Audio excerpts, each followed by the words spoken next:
Hey guys, welcome to another day of Otoconia 100. I'm your host, Connor. You're listening to Otoconia Radio Sounds for Your Ear Rocks. Today we are pairing the art of the great Sorivart, that is her Instagram handle. Her name is Marimar Sorigue Rivera.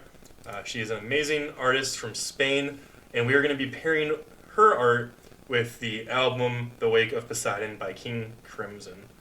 So first, let's get into the art. So please check out her Instagram channel, Sorivart. You'll see it in the video. She also has a link to her website in her description. Really amazing art. It really strikes you. I was scrolling through Instagram one day and I saw these paintings and I absolutely had to reach out. And fortunately enough, she agreed to be a sponsor for her show.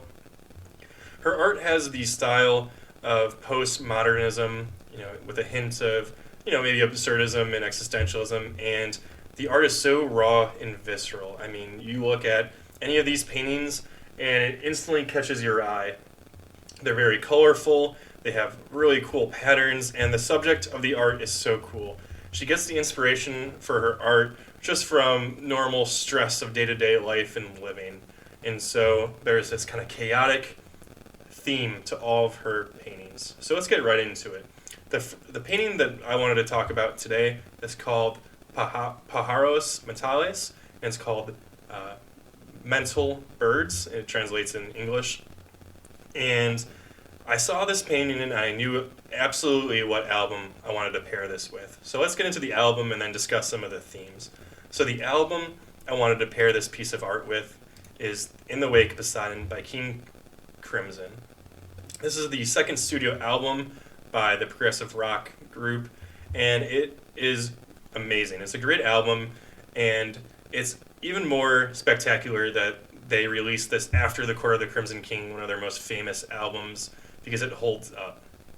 The content of this album is very philosophical and very esoteric, so we're not going to jump into all the different themes on this short discussion, but we will do a full episode in the future on Otoconia Radio with Hurrah. I know Hurrah would love to try to interpret this one. So part of the theme of In the Wake of Poseidon that I wanted to bring up was the artwork on the album cover. It is called The 12 Archetypes, or The 12 Faces of Humankind. It was painted by Tomo de Jong in 1967, and each of the faces represent a different archetype. You can go online and read more about the archetypes and how they relate, but it's funny because we talked about Jungian psychology on one of the previous episodes of Otoconia 100, and here it appears again to rear its face. So in Jungian psychology, there's a theory that over human evolution, there's developed a discrete number of personalities or archetypes. Carl Jung would call them aspects of the soul. And so whether or not that's scientifically true, hard to say, but it is a cool idea. And so each face on the album cover represents these different archetypes. And when I saw the painting that we're discussing, I instantly was reminded of the album cover. And I'd like to kind of talk about the content of this painting.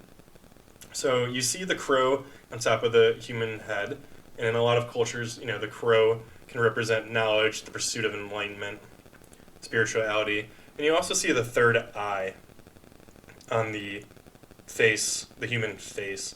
And so when I thought about the 12 archetypes, I was thinking, what would it be like to understand, to have lived, to have experienced all of these different archetypes in different human lives? And I thought, perhaps this painting could be the sum of that. You have this chaotic, scared-looking face that is, has this third eye open with a crow on its head. So to me, I kind of like to imagine the symbolism of this artwork as the complete understanding of the discrete archetypes that humans can experience with their consciousness. So I thought that was kind of fun, a little parallel. I definitely could see this painting fitting in with the album artwork of In the Wake of Poseidon. I really like the colors. I mean, the red and the blue really pop. And there's such a unique blend in the face itself, where you have black, you have white, you have red, and it kind of makes this blur that really reflects the intensity of the expression of the face. In addition, I was reminded of the song Pictures of a City, the second song on the album In the Wake of Poseidon, Pictures of a City. It's about the chaotic artificial environment of a city, something that humans have created. And it's a very jarring song. There's cars whizzing by, traffic lights, strangers walking by. And the song almost describes this kind of schizophrenic appearance and vibe to this city. And I get the same kind of vibe from this picture. I mean, it's just such a chaotic and visceral and raw piece of art that really makes you feel an experience. Like I said, there's a lot of other themes in the Wake of Poseidon. I hope to jump into them more in another episode. But for this episode, I just wanted to highlight the art of our great sponsor. And so please check her out. Her artwork is amazing. I really love just scrolling through her Instagram and seeing different subjects and different colors. And she really is a very talented artist. So please go support her. Again, her Instagram handle is Sorivart. It will be in the description. You can find the link to her website on her Instagram channel. And please check her out. I hope you guys enjoyed this episode of Otoconia 100. We've been having a lot of fun doing this. We will be doing this for the next 10 days, so 10 days in total of Otoconia 100, and then we will be back at it with full-length episodes. So thank you guys. I hope you enjoyed this episode, and please tune in next week. Or, tomorrow, I guess. Might be.